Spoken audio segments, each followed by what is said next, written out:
I heard this press conference was a disaster, and he decided he was going to compare Martin Luther King's crowd sizes to his own, which is just a brilliant strategy.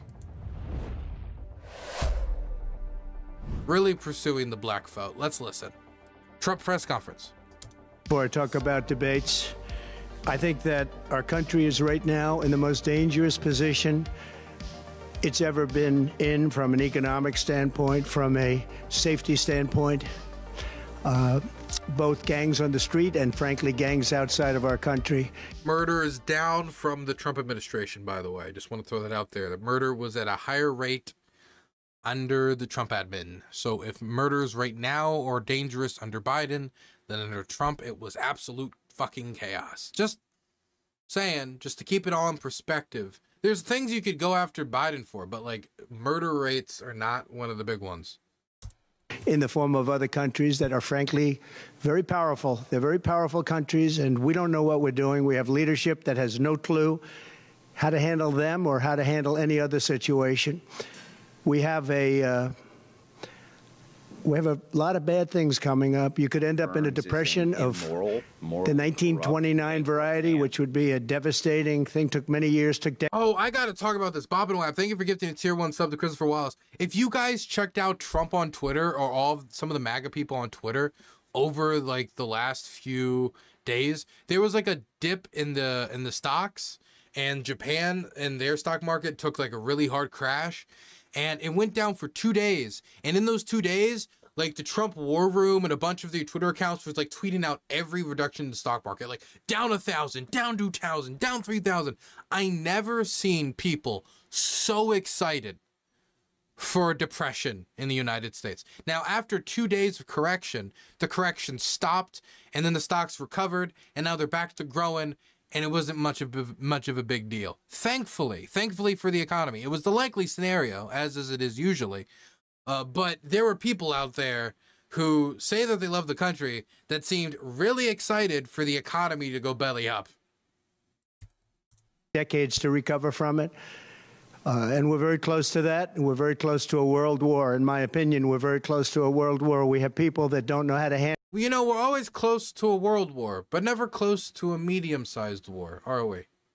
Always. We're never close to a small to mid-sized conflict, but we're always close to the world literally blowing up. Handle it. They're not respected. All over the world, they're laughed at. And we can't have that. Most dangerous period of time I've ever seen for our country. With that being said, we have somebody that hasn't received one vote for president, and she's running, and that's fine with me. The thing that gets me about this, though, is like, she was the VP pick. People voted for Joe Biden in 2020, and people voted for him as the nominee during the primary in 2024, under the knowledge that if Joe Biden was to die or could otherwise not be the president, that Kamala Harris would take over. And so now, with them so close to the election day and having to look for other options, Kamala Harris is the clearest option. It is who Joe Biden fingered, and with him being the owner of the delegates, since he won, he could send the delegates their way, but he didn't even need to because Kamala won enough delegates at the convention anyway, making her the nominee. So she was reasonably chosen as somebody who could be president of the United States both in 2020 and in 2024. And now she is the nominee for president of the United States because the person who was going to be the nominee could not stand due to concerns about his age. So, I mean... she wasn't directly chosen, but still. Ghost of Nestor Machno got a tier 1 subscription. This Trump press conference is him floundering and yapping to his disadvantage. He's been doing that a lot lately, which is not good for Trump. He's good when he's on a good rhythm on the campaign trail, hitting spot after spot after spot, trying to get his name out there. But it's not good when his name's out there for floundering, looking like an old man, and rambling about his opponent's race. And I heard, and this is rumor, that part of the reason why his team does not want him to debate is because they don't know how he's going to behave around a black woman for 2.5 hours. Thank you so much for the tier 1 sub, Ghost of Nestor Machno. And thank you so much for the level 6 hype train and gutter chat. I appreciate it, everybody.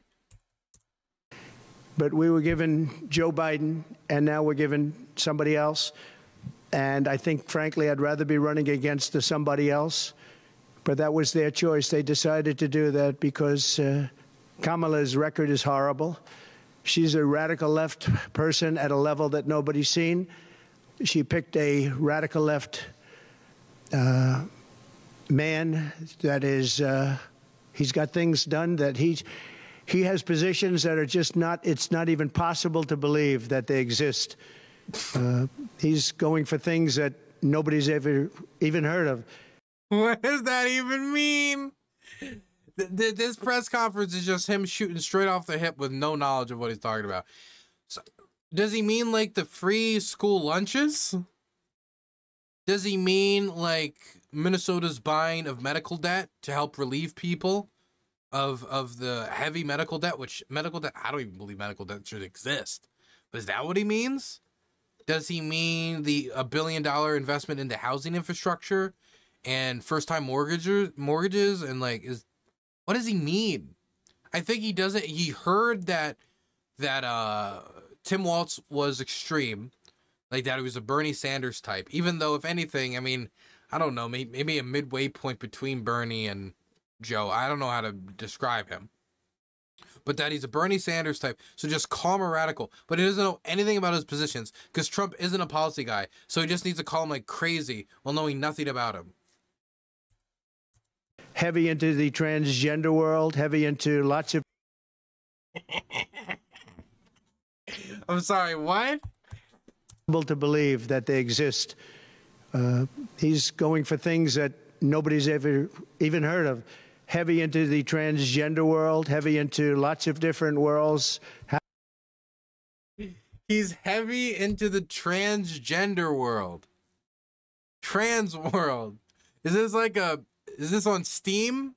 Is this at a discount on the Steam summer sale? Can I get that? Can I get transgender world? Is this a platformer? Is he heavy? Is he just playing it too much? He can't concentrate on his work? Oh my goodness. Oh my goodness. Nah. He's not a New Vegas player. Yeah, Celeste. He's talking about Celeste. Having to do with safety. He doesn't want to have borders. He doesn't want to have walls. He doesn't want to have any form of safety for our country. He doesn't mind people coming in from prisons, and neither does she, I guess, because she's not, she couldn't care less. She's the border czar. By the way, she was the border czar 100%. And all of a sudden, for the last few weeks, she's not the border czar anymore, like nobody ever said it. And I just hope that the media becomes more diligent, more honest, frankly, because if they're not going to be honest, it's going to be much tougher to bring our country back. We have a very, very sick country right now. You saw the other day with the stock market crashing. That was just the beginning. That was just the beginning. It's going to get worse. It's going to get a lot worse, in my opinion. There was a 2-day corrections. There were corrections under the Trump presidency as well. They're natural part of stock, of a market. If a market is only going up always, all the time, that's not actually a good sign.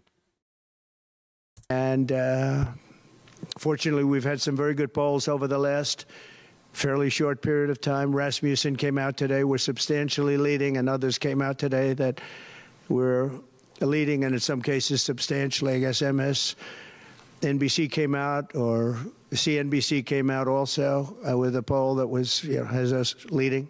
And leading fairly big in swing states. In some polls, I'm leading very big in swing states because they want safety. People want safety. They want security. They want respect all around the world. It's not good that he's went from polls have me leading to some polls have me leading. That's not a good rhetorical change for Trump from a MAGA perspective. Our country, they don't want this horrible culture that is developing. A culture of no common sense. It's really a culture of no common sense, and it's not what anyone wants. We want to have a safe country. We want to have a strong military. We want low interest rates, and we want to be able to have the American dream. We want to be able to have our youth be able to buy homes, housing, get good jobs. And we're really just at the opposite right now. It's so sad to see. But as a border czar, she's been the worst border czar in history, in the world history.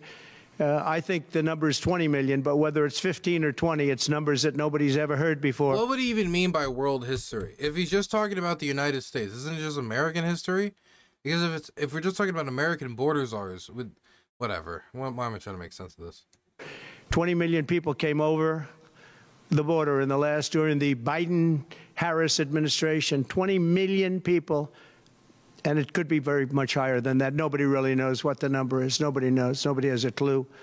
And the gotaways, they call them the gotaways. The gotaways are at numbers. Somebody was quizzing me on it the other day. No, I don't think so, sir. I don't think so. They have no idea what those numbers are, but they're much higher than you would think. Just like far more people were killed in the Ukraine-Russia war than you ever report. He said this during the debate, and I called it bullshit. He said it was like 3 times higher. It was like, what number is he talking about? Is he talking about civilians? Is he talking about military personnel? If he is talking about military personnel, what estimates is he basing it off of? Is he basing it off of Russian estimates? Because if it's 3 times higher than the Russian estimates, then we're talking about Ukraine having lost more airplanes than are in existence. And if we're talking about the Ukrainian estimates, I mean, like, the Russians wouldn't have like a army anymore. Like they would, like, if we're talking about like open source intel estimates, then at least like we're more in the realm of believability. But like, the math does not math. The math does not math with any estimate I think you could be basing it off of. And I find it hard to believe that Donald Trump is sent going through the spreadsheets everybody's collected, going like, nah, no. He didn't, nope, this hasn't been checked. Give me the satellite data. No, he's not doing that. I find that hard to believe. It needs to be more death because it happened under the Biden admin. That's why he's saying it. Like, if he talked about, for example, the mass graves around Kharkiv that were shown by AP in the satellite report, see, now I'd be talking about something, but he just throws like 3 times higher than the actual death toll with no explanation. Just like the October 7th would have never happened, Russia would have never hit Ukraine had the election result been... Oh, I thought he was going to say Russia would have never happened, which, I mean, gotta say, good pitch at this point for many people. Called differently. It was a very bad call, but Russia would not have attacked Ukraine. October 7th in Israel would have never happened. You wouldn't have inflation. A lot of great things would have happened. I don't even know what they, like, how would he have dissuaded October 7th? Because October 7th is, like, its failings are largely due to Israeli security failures that Trump certainly wouldn't have been able to fix. I guess his idea would be that Hamas would have been so scared of Trump that it wouldn't have responded. But, like, Hamas had a terrible relationship with Trump. Like, the Trump peace plans pushed by Jared Kushner was not taken well by Hamas. They were militarizing the entire time. Now you have millions and millions of dead people, and you have people dying financially because they can't buy bacon, they can't buy food, they can't buy groceries, they can't do anything. And they're living horribly in our country right now. With all of that being said, I think it's very important to have debates. And we've agreed with Fox on a date of September 4th. We've agreed with NBC, fairly full agreement, subject to them, on September 10th. And we've agreed with ABC on September 25th. So we have those 3 dates, and those networks, they're very anxiously... Okay, to be clear, Trump is saying that he doesn't want to do the ABC debate anymore, or it was NBC or ABC, it doesn't really matter, because he agreed to do that with Joe Biden, not Kamala Harris. So if Kamala Harris wants to debate, he has to do it on Fox with a stacked audience, with his chosen fucking host. It's bull. It's bull. It'd be like Kamala Harris demanding that Donald Trump do it on MSNBC. No, it's not smart. The last debate they had, Trump even said on Truth Social that the questions that CNN posted were very fair. Donald Trump certainly did well enough in comparison to Joe Biden. He has no room to complain and no reason for him to ask it to be shifted to friendly territory. He already agreed to the debate. Just do the original debate you agreed to with Kamala Harris. Don't be scared. You should be able to debate fine. This is supposed to be your realm. Unless you're slipping. Awaiting that date and those dates. So we have September 4th, September 10th, and September 25th. We have spoken to the heads of the network, and it's all been confirmed, other than some fairly minor details. Audience, some location, which city would we put it into, but all things that will be settled very easily, I think it'll be very easy. The other side has to agree to the terms, They may or may not agree. I don't know if they're going to agree. She hasn't done an interview. She can't do an interview. She's barely competent, and she can't do an interview. But I look forward to the debates because I think we have to set the record straight. Why is it that millions of people... Mind you, if the image of Kamala that they're working to build, and they have less than 4 months, they got like 3 months to build an image of Kamala Harris, is that she's afraid of interviews, she's afraid of confrontation, she can't be challenged because she doesn't know anything, and then he debates her, and then she is aggressive, stays on point, policy wonks, and doesn't let him divert away. That's going to be a messaging problem. It'd be like if we were like, Donald Trump's he's a coward. He'd never insult anybody. He would never confront anybody. It's inevitably going to fail since Donald Trump is going to confront people. So this has to be based upon him just being able to trip her up when they actually do debate to stop her from coming off as like mildly educated to Americans. Popeye, thank you for becoming a YouTube member. Appreciate it. People were allowed to come into our country from prisons, from jails, from mental institutions, insane asylums, even insane asylums.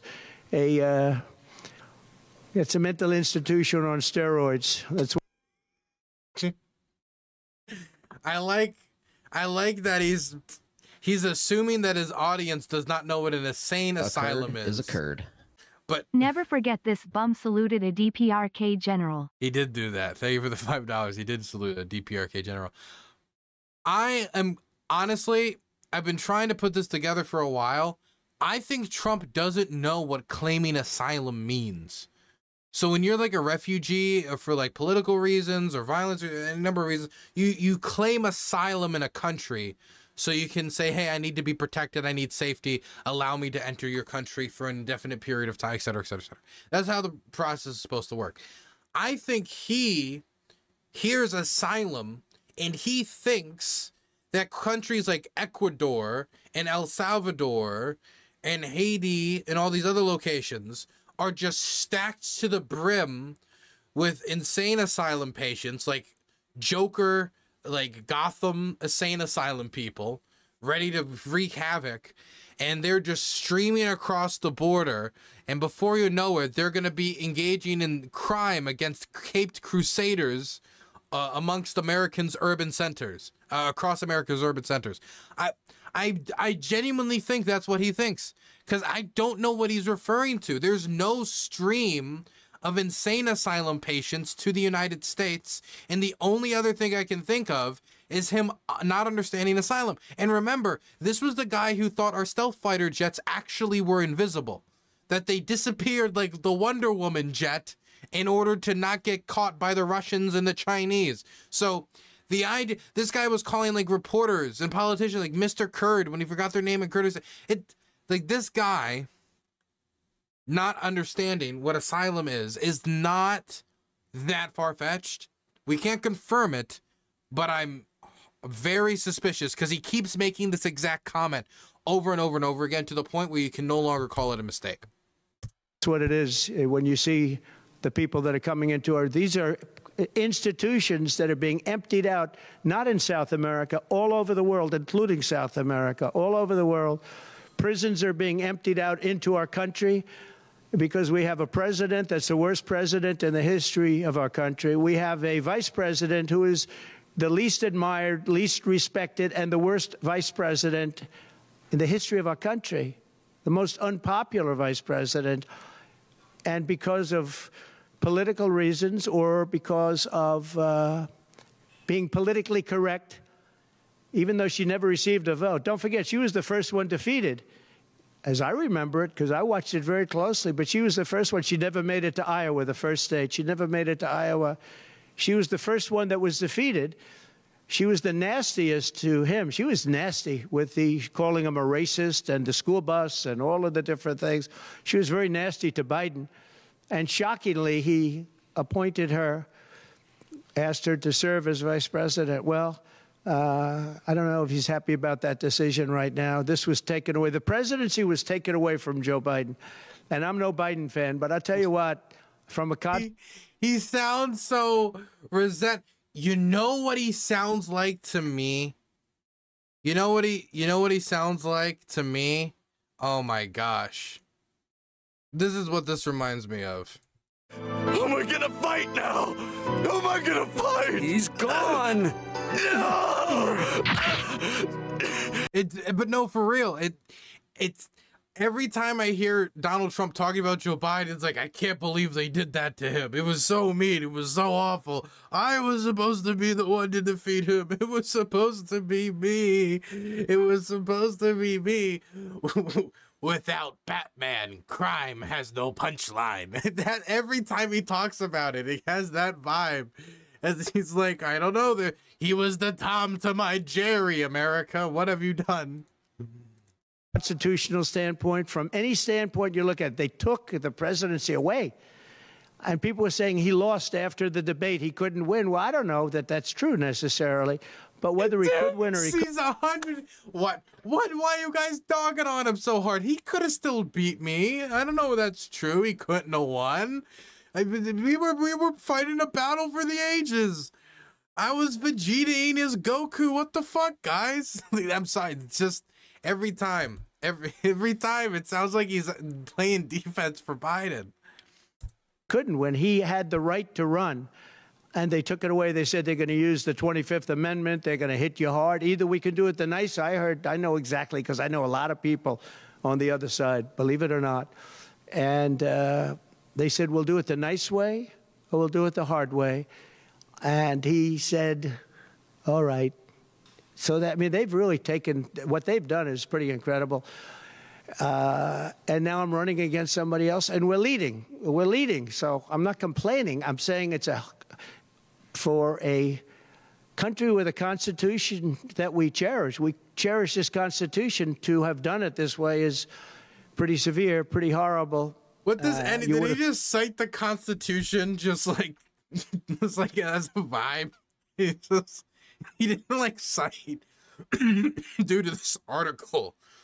Article 7 of the Constitution states that during the primary. No, he's just like, we're Constitution guys. Come on. We're Constitution. It's like those TikTok. We're Costco guys. It's like, what do you mean? We're Constitution guys. We don't do this. Constitution guys.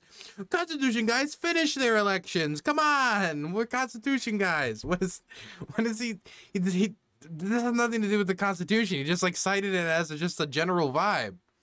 God, man, I love Trump events. Thought they would have gone out to a vote. They would have had a primary system. They would have done something. But to just take it away from him like he was a child. And he's a very angry man right now, I can tell you that. He's not happy with Obama, and he's not happy with Nancy Pelosi, crazy Nancy. She is crazy, too. She's not happy with any of the people that told him that you've got to leave.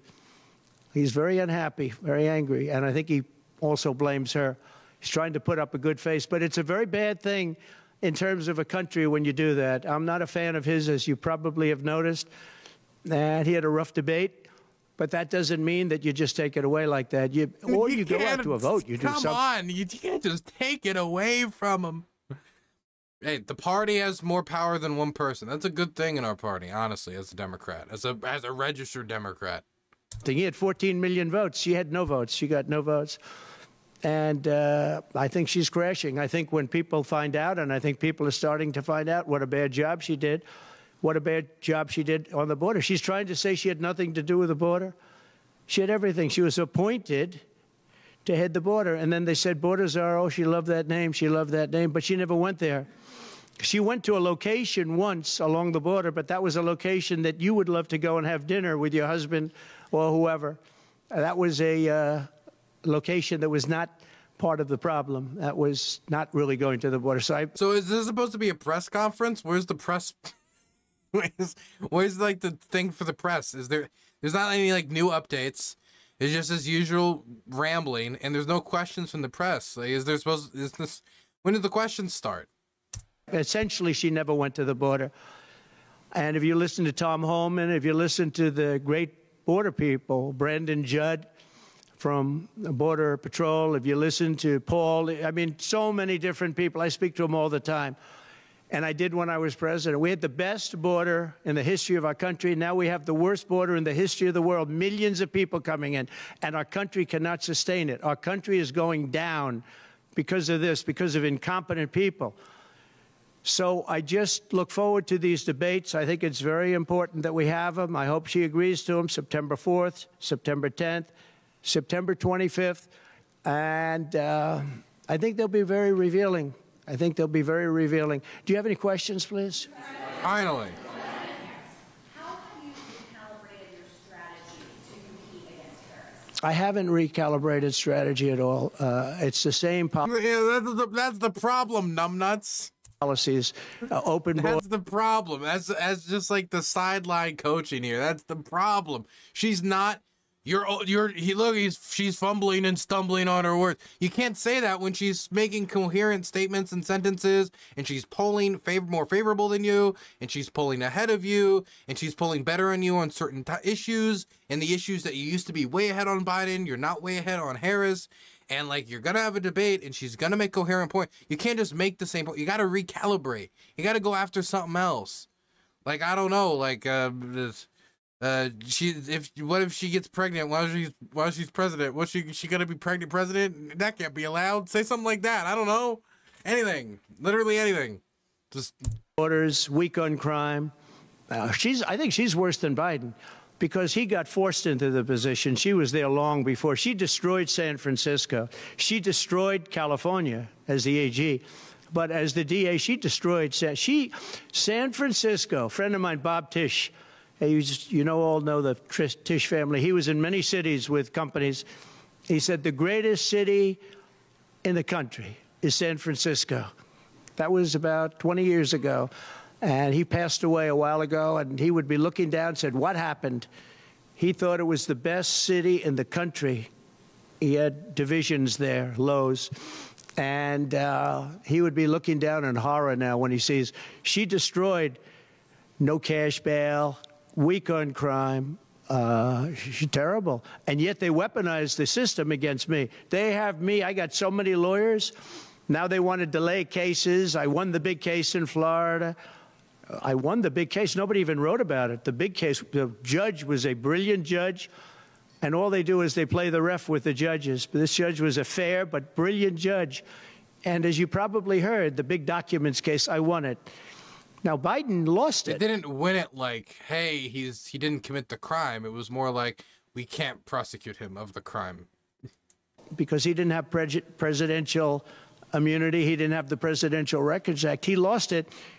But the special, I call it prosecutor, special counsel, special prosecutor to me, he, appointed by him and appointed by Garland, he said the man's incompetent. He can't stand trial, but he can run for president. But we no longer have to worry about that because we have somebody that, in my opinion, is more incompetent. She couldn't pass her bar exam and lots of other things. And she should not be in a position because if she becomes president, our country is going to be a giant fail. It's going to fail. It's going to be a failure the likes of which this world has never seen. Yeah, please. No, how about you? Wonderful, thank you. A big part of your strategy before Harris became the nominee was going after and increasing the share of. Do you hear me? You have to speak louder. Okay, great. A big part of the strategy for your campaign before Harris became the nominee was appealing to black voters. That was Yeah. something you were really going after. In polls, we really see Harris gaining ground with that group, and I'm wondering how you are going to go after black voters now that she's the nominee and really winning them over. Well, change. So the question is, how are you going to appeal to black voters now that you're running against Kamala Harris? And if you check black voters, they're much more likely to vote now that Kamala Harris is in the election. In July 18th, it was like 58% of black voters, registered black voters, said they were going to vote. Now it's like up to 71, 72%. Only one thing has changed since July 18th, and that is now that Kamala Harris is the nominee for president of the United States. And so that's the only thing that could have changed. And she is polling better than Biden did with black voters, and that's not terribly surprising. And so this does pose a problem for the Trump campaign, who the Laura Trump-led RNC as a conglomerate of the Trump Inc. empire, political empire, decided to cut and destroy the minority outreach centers that the RNC had been funding to try to save money and cut 1/3 of the RNC staff. And so they already have destroyed some of their inroads into the black community. Now they're running against a black candidate that has more inroads to the black community, that's polling better. It is a bad position to be in when they said they wanted to make this ground with the black community. What are they going to do? This is a legitimate question. How you are going to go after black voters now that she's the nominee and really winning them over? Well, it changes around a little bit. I'm getting other voters. Perhaps, you know, I was doing very well with black voters, and I still am. I seem to be doing very well with black males. This is according to polls, as you know. It's possible that I won't do as well with black women, but I do seem to be doing very well with other segments, extremely well with Hispanic. Jewish voters way up. Extremely well with white males way up. White males have gone through the roof. White males way up. No, I don't know. All we're doing is giving you the stats that you have. It could be that I'll be affected somewhat with black females, where we're doing pretty well. And I think ultimately they'll like me better because I'm going to give them security, safety, and jobs. I'm going to give them a good economy. We have a very bad economy right now. We could literally be on the throes of a depression, not recession, a depression. And they can't have that. He wants it so bad. He wants the economy to collapse right now so bad. They can't have that. So I think I'm going to do well with everybody, especially when the facts are out. Yeah, please, in the back. You're now leading the Jewish voters in your home state of New York. With that being said, what do you make of Kamala Harris not picking Josh Shapiro as her VP? Well, I don't know. I know Josh Shapiro. He's a terrible guy, and he's not very popular with anybody. I think that this election maybe is better than Josh Shapiro would have been, but I think other than He's a very popular governor. He's like at 62% or something right now. Josh Shapiro, I think she had some good choices, but Josh Shapiro is not one of them. He's caused a lot of damage with a lot of people, and I don't think he would have been better. I think he would have been maybe the equivalent, maybe not as good, but they had some people that they were looking at. Caused a lot of damage to a lot of people. He said nothing. Trump said nothing about Joe. You could have said this about anyone.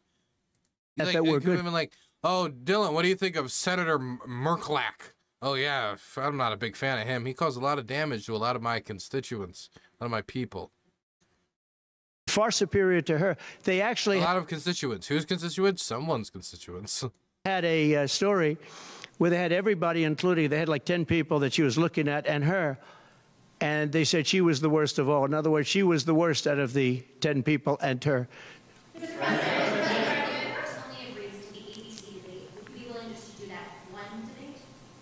I don't know how that's going to work out. We'd like to do 3 debates. We think we should do 3 debates. We think Fox and ABC. And we also have CBS is going to do the vice presidential debate. So CBS will do vice presidential. And I have to tell you, J.D. Vance has really stepped up. He's doing a fantastic job.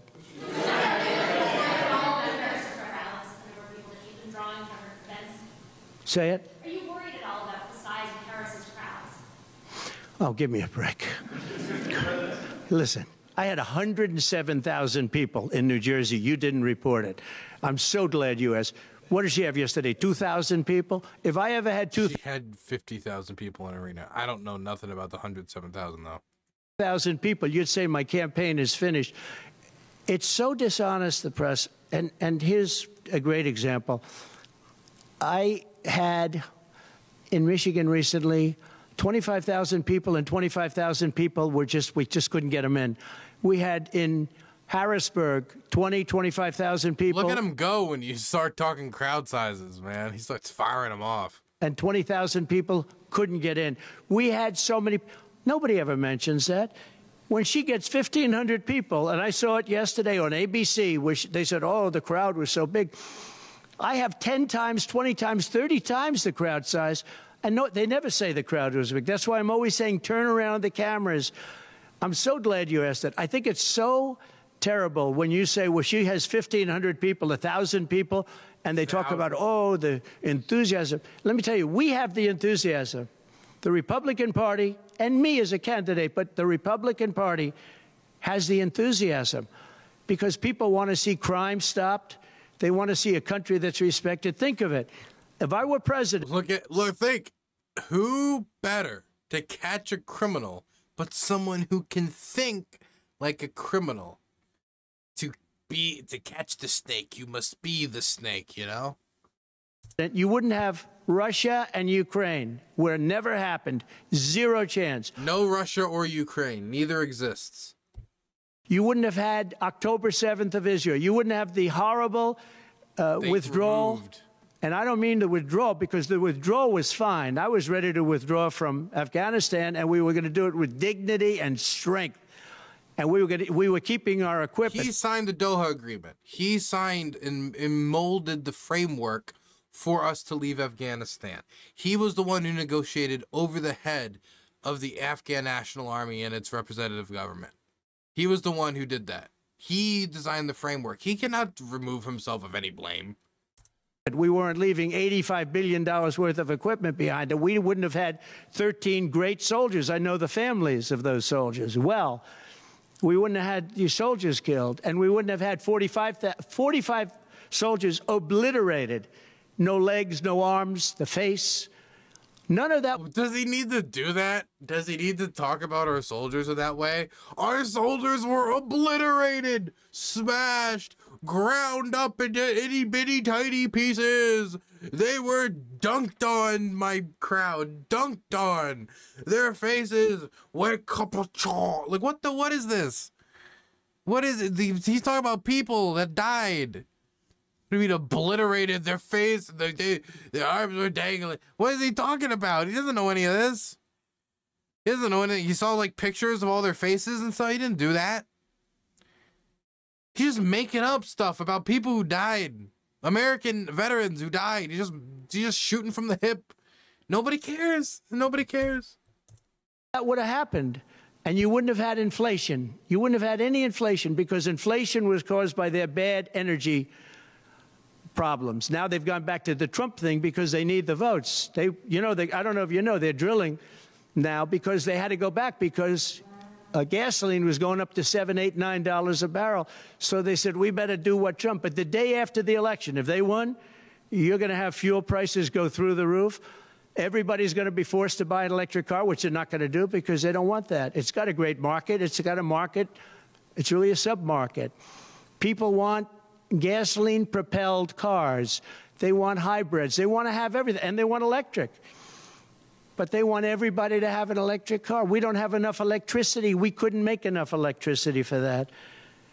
And you know what else? The weight of a car, the weight of a truck. They want all trucks to be electric. God, everybody will do everything. Everything. The government will do everything in its power to just avoid making more fucking trains. Sorry.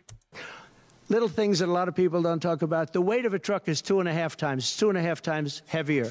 You would have to rebuild every bridge in this country if you were going to do this ridiculous policy. So, but on crowd size, in history, for any country, nobody's had crowds like I have, and you know that. Oh my God. And when she gets 1,000 people and everybody starts jumping, you know that if I had 1,000 people would say, that's the end of his campaign. I have hundreds of thousands of people. In South Carolina, I had 88,000 people. 88,000. In Alabama, I had 68,000 people. Nobody says about crowd size with me. But she has 1,000 people or 1,500 people, and they say, oh, the enthusiasm's back. No, no. The enthusiasm is with me and the Republican Party because they want to stop crime. They want to stop people from pouring into our country from places unknown and from countries unknown, from countries that nobody ever heard of. Countries That's where the enthusiasm ever heard of. Fairyland countries. The most most foreign countries. That's what they say. How important is it to you, and is it salvageable for you to be able to repair the relationship with Governor Kemp? I don't know. I don't know if I can or not. I got him elected. Without me, he wouldn't be governor. I got him elected. He was doing terribly. I got him elected. With that being said, I hope we can repair it, but if we don't, the people are still the people, and they're going to vote. We're leading in Georgia by a lot. We're leading in Pennsylvania by a lot. So, but I don't know. Now, in Pennsylvania, I have great relationships. In Georgia, I do too, but unfortunately not with the governor. I've never understood it. When you get somebody elected, they're supposed to like you. He's not exactly, for some reason, and you'll have to ask him about that. Yeah, I'd love to see it get repaired. I think that if we don't win Georgia, Georgia is a big win, is a big state. So I won Alabama by a record Nobody's ever gotten that many votes. I won South Carolina by a record. You don't win Alabama and South Carolina by records and lose Georgia. It doesn't happen. And the people of Georgia understand that. There was tremendous anxiety and problems in Georgia. A lot of people say, what happened? And we have to, all we want is honest elections. If we have honest elections in Georgia, and we have honest elections in Pennsylvania, we're going to win them by a lot.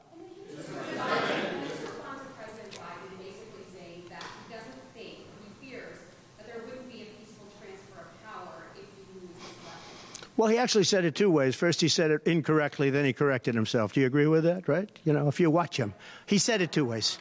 No. I mean, he said it two ways because he doesn't really know what he's saying. Why didn't he bring it up at the debate? You know, he had a chance for 90 minutes to bring it up at the debate. He could have talked about that at the debate, and he didn't do it. Everyone said, oh, he said this and he said that.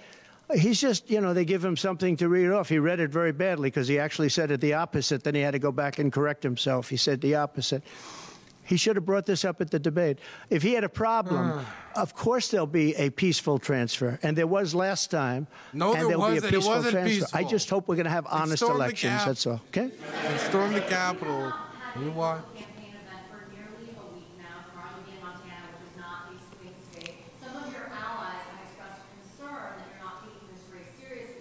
What a stupid question this is. Because I'm leading by a lot and because I'm letting their convention go through, and I am campaigning a lot. To be clear, she asked, like, why aren't you campaigning as much as you used to? Because he hasn't. For the last 2 weeks, he hasn't really done any campaign events. I'm doing tremendous amounts of taping here. It might be that he's 78 years old, the oldest candidate ever nominated, and he was just shot almost in the head, and he's a little shaken up about it, and he's just taking a breather, which would make sense. And honestly, he should be able to say that without getting critiqued about it. But I think he's, I mean, even if he was, he might be too proud to say it. We have commercials that are at a level I don't think that anybody's ever done before. Plus, in certain cases, I see many of you in the room where I'm speaking to you on phones, I'm speaking to radio, I'm speaking to television. Television's coming over here. Excuse me, what are we doing right now? She's not doing any news conference. You know why she's not doing it? Because she can't do a news conference. She doesn't know how to do a news conference. She's not smart enough to do a news conference. And I'm sorry, we need smart people to lead this country because our country's never been in this danger before, both economically and from an outside perspective. Russia doesn't respect us anymore. China doesn't respect us anymore. North Korea, Kim Jong-un, liked me a lot. He doesn't like this group. We are in great danger. We're in great danger of being in World War III. That could happen. No, after their convention, yeah. And I'm going out, actually, I'm going out to certain places to help certain senators get elected. Not even for me. I'm trying to help when I go out to Wyoming or when I go out to Montana, or I'm going to different places to help people. And I don't have to go there because I'm leading those states, as you know, by 35, 40, 50 points. I'm leading by record numbers. I'm going because I want to help senators and congressmen get elected. Congressmen and women get elected. Yes, that's please. The job of the head of the party. Yeah, go ahead. Mr. President, can you tell us a bit more about your upcoming interview with Elon Musk? The upcoming what? Interview with Elon Musk on Monday. Oh, yeah.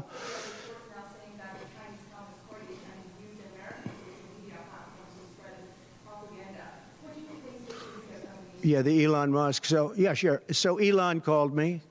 As you know, he endorsed me full-throated. Great endorsement. I respect Elon a lot. He respects me. And not easy for him to endorse, to be honest with you. You know, it takes courage to endorse. It takes a lot of courage to give a full-throated endorsement. People. Many people have courage, and many especially if it's your first people time. Don't. He does have courage. And Elon endorsed me, and he asked me whether or not I'd do a show on Monday, and I think it's going to be Monday night. And I believe he's the host of the show, so it'll be very interesting. A lot of people are talking about it. I look forward to it. That'll be done on Monday night. And just a quick question. What do you think social media companies in America should do to combat potentially misinformation spread by the Chinese people? Well, you have a lot of misinformation spread about China. And you have a lot of misinformation spread about a lot of different places. I think I'm going to get along great with China. President Xi of China and I were very good friends. We met right here, right in that, except we had a beautiful sofa there, as opposed to what we have right now. Right now we have you. But President Xi and I had a very good relationship until COVID. And I held him responsible for COVID. It broke up our relationship. But I think we're going to have a great relationship. And I think it's going to be mutually beneficial. But we cannot have it where China is taking advantage of the United States. And that's what they were doing, as you very well know. Yes, please. Mr. President, you just said that it was a peaceful transfer of power last time when you left office. You didn't concede January 6th was a violent attack. How is that a peaceful transfer of power? What's your question? My question is, you think that last time there was a peaceful transfer of power when you left office? No, I think the people that, if you look at January 6th, which a lot of people aren't talking about very much, I think those people were treated very harshly when you compare them to other things that took place in this country where a lot of people were killed. Nobody was killed on January 6th. But I think that the people of January 6th were treated very unfairly. And they were there to complain, not through me. They were there to complain about an election. Arrested days and, later. you know, it's very interesting. The biggest crowd I've ever spoken to, and I said peacefully and patriotically, which nobody wants to say, but I said peacefully and patriotically. The biggest crowd I've ever spoken to, and you've seen, Maggie, I was at the mall, I was at the Washington Monument, I was at the whole thing. I had crowds, I don't know who's ever had a bigger crowd than I have, but I had it many times. The biggest crowd I've ever spoken before was that day, and I'll tell you, it's very hard to find a picture of that crowd. You see the picture of a small number of people relatively going to the Capitol, but you never see the picture of the crowd. The biggest crowd I've ever spoken, I've spoken to the biggest crowds. Nobody's spoken to crowds bigger than me. Nobody. If you look at Martin Luther King, when he did his speech, his great speech, and you look at ours, same real estate, same everything, same number of people. If not, we had more. And they said he had 1 million people, but I had 25,000 people. But when you look at the exact same picture, and everything's the same because it was the fountains, the whole thing, all the way back. Okay, so first off, MLK did not have 1 million people. MLK at his big march on the Capitol had 250,000 people. A lot of people, but not 1 million people. He might be confusing MLK with Louise Farrakhan's Million Man March. I really do not know, but Trump did not have a bigger crowd than MLK in any circumstance ever, and comparing it is just silly and stupid. And why would he do this? Why would he do this? He's like, oh, I'm gonna try to get that black vote that I was talking about losing earlier. Back to from Lincoln to Washington, and you look at it, and you look at the picture of his crowd, my crowd. We actually had more people. They said I had 25,000, and he had 1 million people, and I'm okay with it because I liked Dr. Martin Luther King. Yeah, please. President Trump, you said repeatedly on Truth Social that it was unconstitutional for the Democrats to replace President Biden. Yeah, unconstitutional, yep. As their candidate. Can you explain your constitutional analysis? Which part of the Yeah, sure. Oh, this is brilliant. So an Australian journalist was just like, hey, you said that the Democrats replacing Biden with Kamala Harris as the Democratic nominee was unconstitutional. Can you please describe what article of the Constitution you think makes it unconstitutional? This is a great question. Fantastic. Can you explain your constitutional analysis? Which part of Yeah, sure. We have a Constitution. It's a very important document, and we live by it. She has no votes. And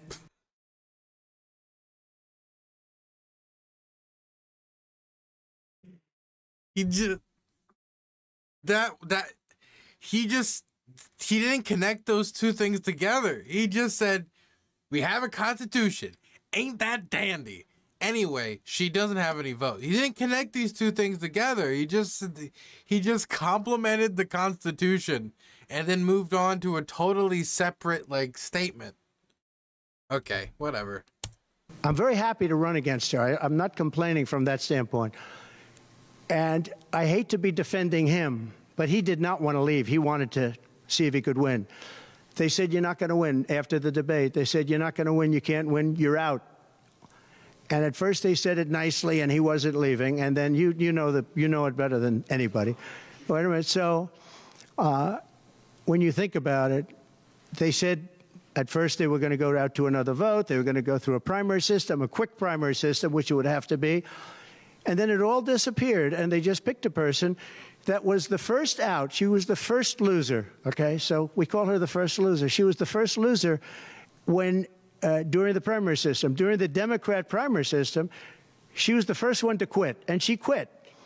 She had no votes, no support, and she was a bad debater, by the way, very bad debater. And that's not the thing I'm looking forward to, but she was a bad... By the way, I think one of her main problems was not being able to really run on a prosecutorial record due to that moment in, you know, the protest movements and within the Democratic Party and within the left in the United States. But now, considering the context of running against a convicted felon, this is very relevant, and she's trying to sell herself to the public. So you're going to see a lot of ads, just like we watched earlier, of her selling herself as a prosecutor, selling herself as tough on crime, selling herself as going to crack down on the cartels. Because now that prosecutorial background is a political benefit. Bad debater. She did obviously a bad job. She never made it to Iowa. Then for some reason, and I know he regrets it, you do too, he picked her, and she turned on him too. She was working with the people that wanted him out. But the fact that you can get no votes, lose in the primary system, in other words, you had 14 or 15 people, she was the first one out, and that you can then be picked to run for president, it seems to me actually unconstitutional. Perhaps it's not. Please. He didn't connect it to any article. He said, it seems to me unconstitutional. Perhaps it's not. He didn't connect it to Constitution at all. It was just does he think that something being unconstitutional is just something he really doesn't like? And the more he doesn't like it, the more unconstitutional it is?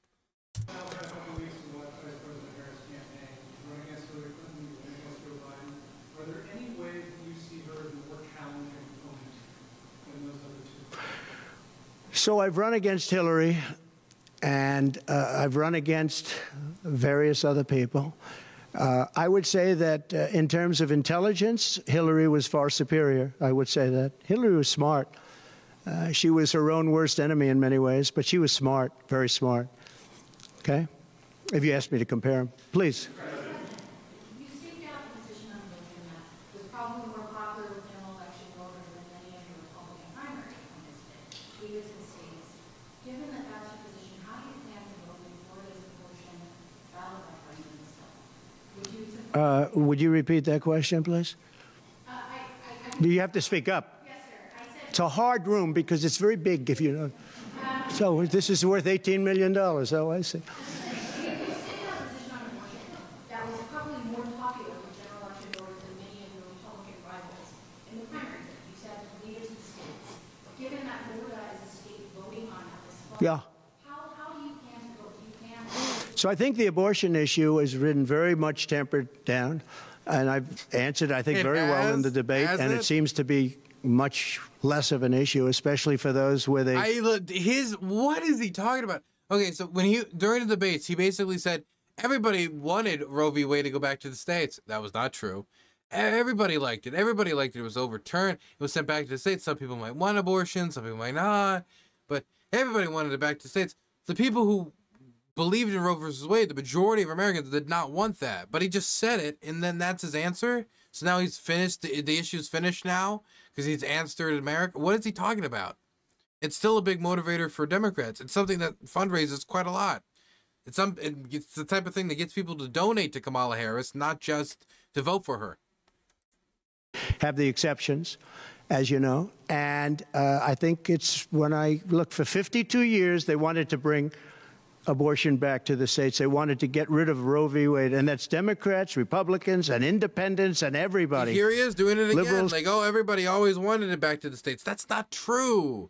There's a reason why it's been the constitutional law of the land, and people have been defending Roe versus Wade. Like, Democrats have been defending Roe versus Wade. I don't know what he's talking about. What Democrats have been wanting it to go back to the states for the last 50, 60 years? Conservatives, everybody wanted it back in the states, and I did that. Now the states are voting. And frankly, some of the votes are much more, if you could say, liberal than you would think. Ohio turned out to be They had a big vote, and it turned out to be a much more liberal standing than people would have thought. Kansas, the same thing. And then you have Texas, and you have other places where it may be different. But the issue has been brought back to the states now. And like Ronald Reagan, I believe in the exceptions for rape, incest, and life of the mother. I believe strongly. I think that that's a very important thing. I think when you have to follow your heart. But when you don't believe in the exceptions, I think it's much tougher. It's a much tougher issue. But about 82% of Republicans do believe in exceptions. I think and a lot of them are changing their mind and coming even further. I think that abortion has become much less of an issue. It's a very small, I think it's actually going to be a very small issue. What I've done is I've done what every Democrat and every Republican wanted to have done, and we brought that issue back to the states. And now the states are voting on it. And frankly, some of the votes are a lot different than people would have thought. But it's the vote of the people is taking care of it. And, you know, when you think about the radical, the Democrats are really the radical ones on this because they're allowed to do abortion on the 8th and 9th month and even after birth. If you look at your new... True. There's no after birth. What do you think the doctors... They're just like, okay. They're like, I'm sorry. They're like, oh my gosh, you've just given birth.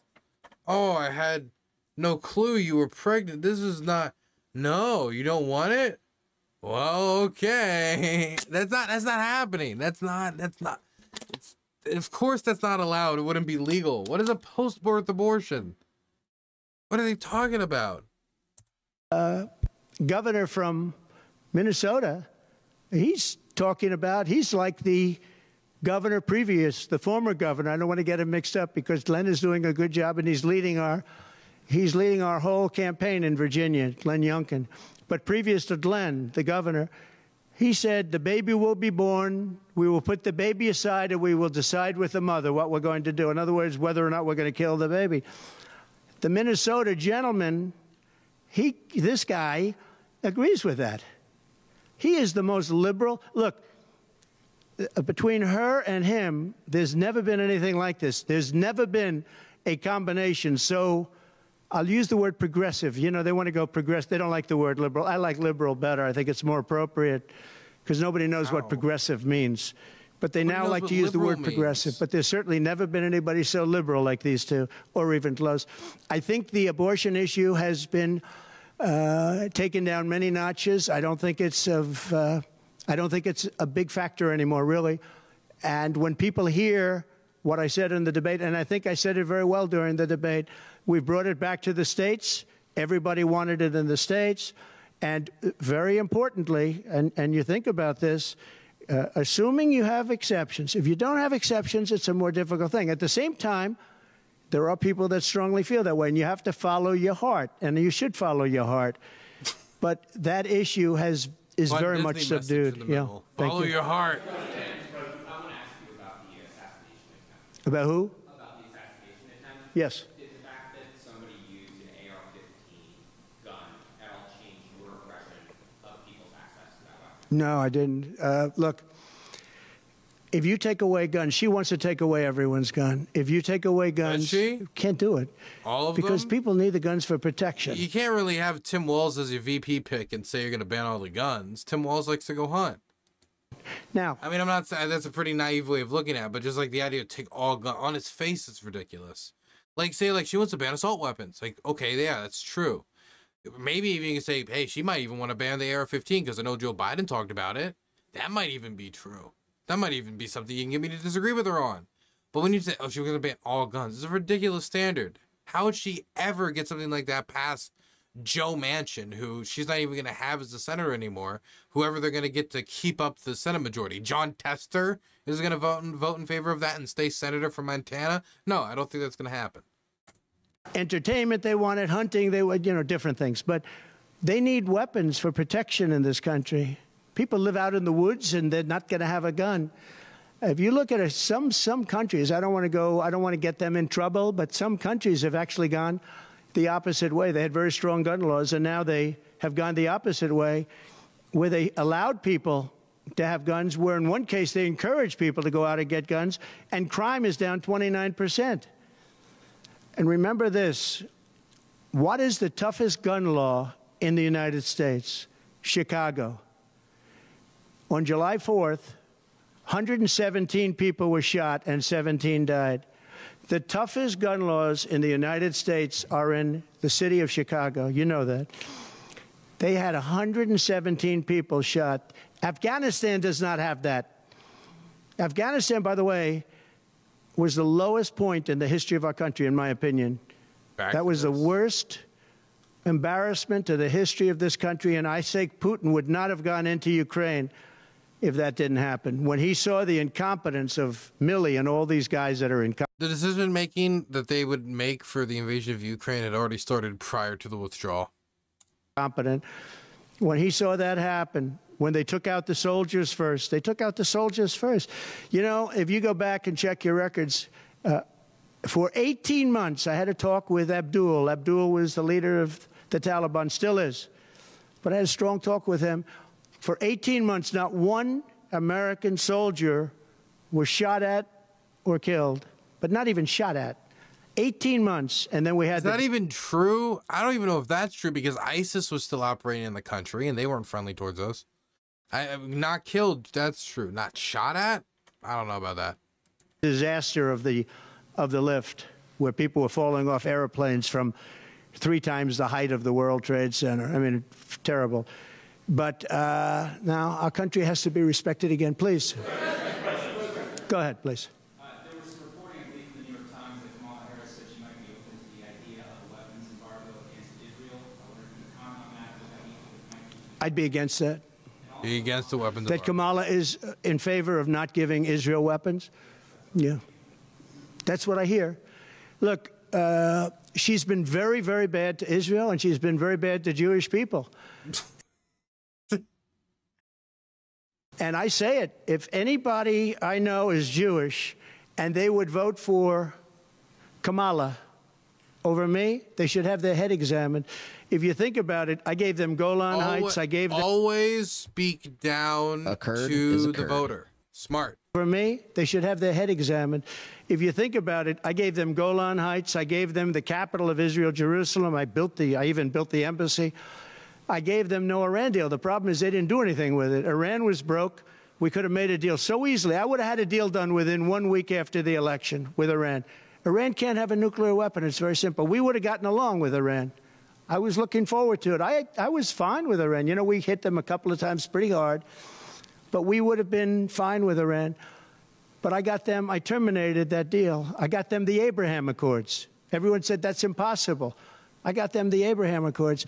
She's been very, very bad to Israel, and she's been very bad and disrespectful to Jewish people. And any Jewish person that votes for Kamala and her friend, her new friend, who I don't know if she knew him before, but I don't think he's too good. But anybody that votes for them, if you're Jewish or if you love Israel, you have to have your head examined. Go ahead, please.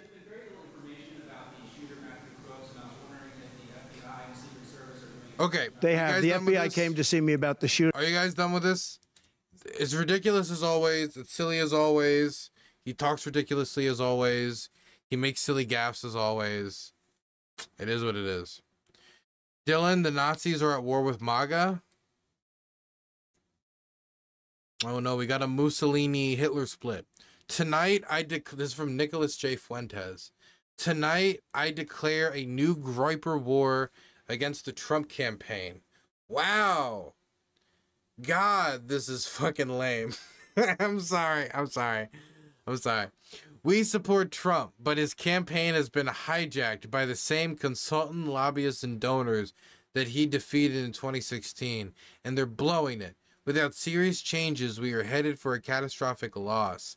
This is not a purity spiral. This is about living up to the America First credo put forth by Trump in 2016, which will ensure victory in 2024.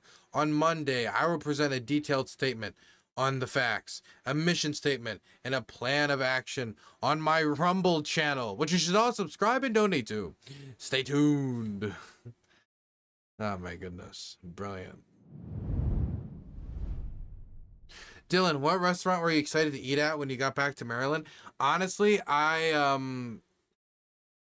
there's this crab cake place